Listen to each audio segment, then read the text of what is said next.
धाराशिव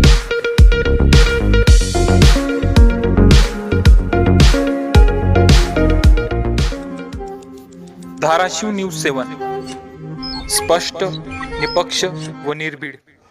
धाराशिव न्यूजमध्ये आपलं स्वागत आहे.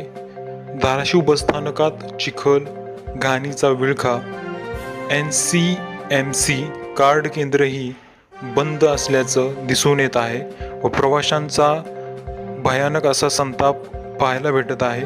धाराशिव आगार परिसरात पावसामुळे मोठ्या प्रमाणात चिखल साचल्याने कर्मचारी व प्रवाशांना बसस्थानकात ये जा करताना मोठा त्रास सहन करावा लागत आहे. बसस्थानक परिसरात स्वच्छतेचा अभाव असल्याने प्रवाशांमध्ये नाराजीचे वातावरण दिसत आहे. दरम्यान 1 ऑगस्ट पासून NCMC कार्ड नागरिकांसाठी अनिवार्य करण्यात येणार असतानाही धाराशिव बसस्थानकावरील नवीन कार्ड काढण्याचे केंद्र मागील 15 ते 20 दिवसापासून बंद असल्याने नागरिकांची गैरसोय होत आहे. त्यामुळे प्रवाशांना आवश्यक सेवा उपलब्ध होत नसल्याची तक्रार येत आहे. विशेष म्हणजे राज्याचे पालकमंत्री हे परिवहन मंत्री असतानाही धाराशिव आगारातील मूलभूत समस्यांकडे अधिकाऱ्यांचे दुर्लक्ष होत असल्याचा आरोप नागरिकांकडून केला जात आहे.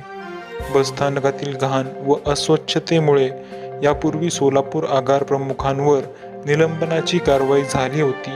मग धाराशिव आगारातील परिस्थितीबाबत संबंधित अधिकाऱ्यांवर कारवाई का होत नाही, असा सवालही नागरिकांनी उपस्थित केला आहे. बसस्थानक परिसराची तातडीने स्वच्छता करून चिखलाची समस्या दूर करावी व NCMC कार्ड केंद्रही त्वरित सुरू करावे, हीच जनतेकडून मागणी दिसत